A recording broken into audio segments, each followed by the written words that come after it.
যে পরকীয়া নিয়ে আজকে চোপড়াতে এরকম জঘন্যতম ঘটনা ঘটল, সেই ঘটনা আপনারা জানেন যে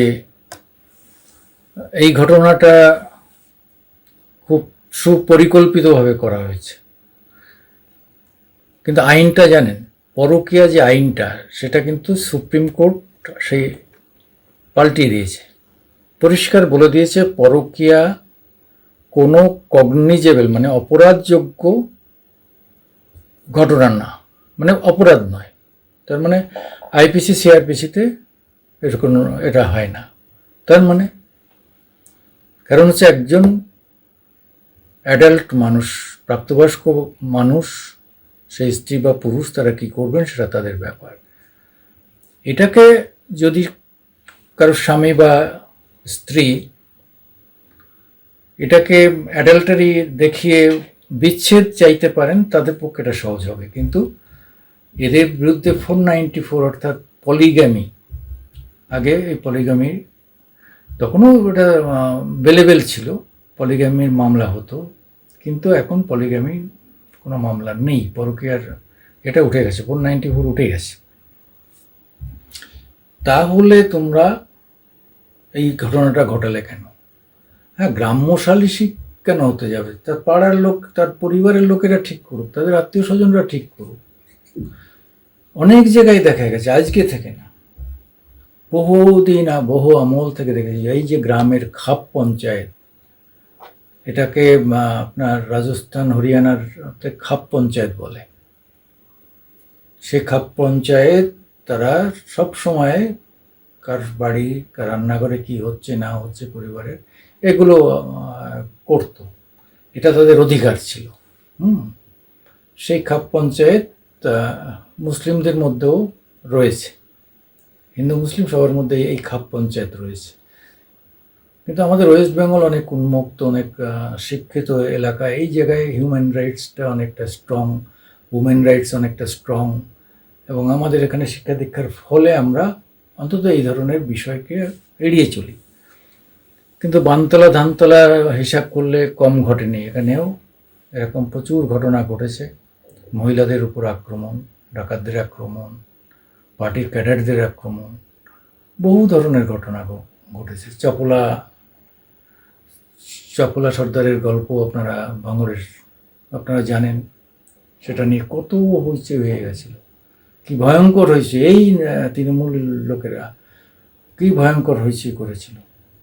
আজকে মাননীয় মুখ্যমন্ত্রী কোথায়? তিনি তো মহিলা মুখ্যমন্ত্রী, একটাও তার ভাষণ নেই, বক্তব্য নেই, নিন্দা করারও নেই, বন্দনা করারও নেই, ঘটনাস্থলে ছুটে যাওয়ার নেই, কিছুই নেই। তিনি করছেনটা কি? তিনি কি এটা মেনে নিচ্ছেন? যদি তিনি ওই হামিদুর অর্থাৎ যে আপনার বিধায়ক, চোপড়া যে বিধায়ক আপনার বলেছে যে মুসলিম কান্ট্রিতে এগুলো হয়ে থাকে, ইসলামিক এই আইন অর্থাৎ শরিয়া আইন, তাহলে আপনি স্বীকার করুন যে আপনার রাজ্যে শরিয়া আইন এটা আপনি করার অনুমতি দিয়েছেন। শরিয়া আইন করার অনুমতি না দিলে এরা পায় কী করে? শরিয়ার শব্দটা আসবে কেন? এখানে আমরা ধর্মনিরপেক্ষ রাষ্ট্র হিসাবে দাবি করি, এখানে সব ধর্মের সমান অধিকার। সেখানে এই দেশটাকেই তারা বলছে যে এটা আমাদের তালিবানি এলাকায় মুসলিম রাজ্য, এখানে এসব চলবে, তালিবানি শাসন চলবে, শরিয়া ল চলবে। মানে ভাবনাটা কি এদের? এরা কী ভাবছে? এই ভাবনায় তারা উৎসাহিত হচ্ছে বলেই তো, কিছু বলার নেই বলেই তারা এসব কাজ করে যায়। তারা জানে যে আমরা করলে আমাদের বিরুদ্ধে কারোর কিছু বলার ক্ষমতা নেই, মুখ্যমন্ত্রীরও ক্ষমতা নেই, কোনো পুলিশেরও বলার ক্ষমতা নেই, কারোর কোনো ক্ষমতা নেই। আজকে এই যে ঘটনা, এই ঘটনার যদি বিবৃতি মুখ্যমন্ত্রী না দেন, তাহলে বুঝতে হবে যে তিনি এই ধরনের মহিলাদের উপর অত্যাচার এগুলো তিনি মেনে নিচ্ছেন। ওই বলে দেবেন, কদিন পরে হয়তো বলে দেবেন না ওরা আমাদের ভোট দেয়নি তাই, ওরা বিজেপির লোক। যেমন আগে যে মহিলাকে উলঙ্গ করে টানাটানি করেছে তাকে যেমন বলে দিয়েছিল যে ও তো বিজেপি করে, হ্যাঁ, এটাকেও বলে দেবে তো বিজেপি করে। এবং এদের ঘাড়ে আপনার 24-48 ঘন্টার মধ্যেই জানতে পারবেন বিজেপি করে বলে ওই বিজেপিতে গোলমাল হয়েছে, আমরা কিছু জানি না। তাদের সব মহান মুখপাত্ররা হয়েছে। আজকে একটা নতুন একজনকে দেখলাম, তিনি এসছেন একটু অল্প বয়স, মানে নতুন সব মুখপাত্ররা এসে যাচ্ছে। এদের কোনোদিন রাজনীতিতেও দেখিনি, কোনো জায়গায় দেখিনি, তারা হঠাৎ করে মুখপাত্র হয়ে হাজির হয়ে যাচ্ছে, অপরিচিত সব মুখ। তারা সুন্দর সমস্ত আগের থেকে একদম সব একই কথা, এরা যেখানে যাবে একই কথা বলবে। কী বলবে, এদের একজনের কথা শুনলে আপনারা শুনবেন যে 10টা চ্যানেলের যদি 10 জন বসে থাকে এক কথাই বলবে, 10 জায়গায় 100 জায়গায় বক্তৃতা দিলে ওই একই কথা বলবে। এই একটা জায়গায় এরা খুব ভালো শিক্ষাটা পেয়ে, একদম ভালো ট্রেন আপ, প্রশিক্ষণ প্রাপ্ত। তোমার এখানে 100টাও যদি রেপ হয়, সেটা বলবে যে হ্যাঁ রেপ তো নিন্দনীয়, কিন্তু ওই হাতরাসে হয়েছে, ওই উত্তরপ্রদেশে হয়েছে, অমুক জায়গায় হয়েছে, তমুক জায়গায় হয়েছে। দরকার হলে হয়তো লন্ডন আমেরিকার কথায় পরে বলতে শুরু করবে। কেন, মানুষ তো এইসব হাতরাস শুনে শুনে তাদের মানে আমরস বেরিয়ে যাচ্ছে। ফলে এই যে মানে লোকগুলোর বলতে নিজেদেরও মানে বুকে ঠেকে না যে আমরা এই কথাটা বলেছি, আর লোকে হাসছে বা আমাদের গাল দিচ্ছে বা আমাদের নিজের পরিবারের কাছেও অসম্মান হচ্ছে। তার মেয়ে কি তার এই কথা সমর্থন করবে? তার বউ কি তার এই কথা সমর্থন করবে? বউ হয়তো ম্যাচিওর করবে, কিন্তু তার একটা যুবতী মেয়ে থাকলে সে কি সমর্থন করবে?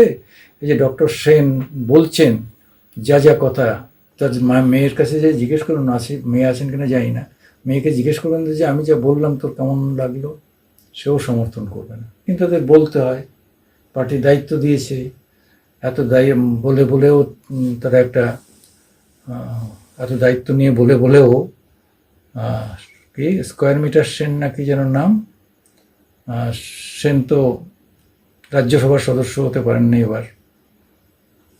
যাই হোক, ভাইপোর ডাক্তারি এবং কিছু লোককে দেখে আস্তে আস্তে ভাইপোর সঙ্গে এত খাতির হয়ে গেল, তারপরে হয়ে গেলেন তিনি শের মানে কালীঘাটের শের হয়ে গেলেন একজন ডাক্তার হয়ে। কোথার থেকে কোনো রাজনীতি করতে হয়নি। তারপরে আস্তে আস্তে এই ক্ষমতা দেখিয়ে টাকা কামানো, একটাই হচ্ছে টাকা কামানো। সেই ডক্টর সেন যদি এভাবে ডিফেন্ড করেন, সত্যি তো লজ্জা লাগে।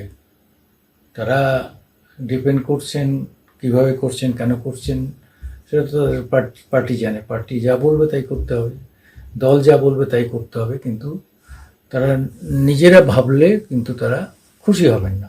যাই হোক, আমি সুকুমার দেবনাথ আপনাদের সামনে আসি মাঝে মধ্যে মামাটি মানুষ ইউটিউবের পক্ষ থেকে।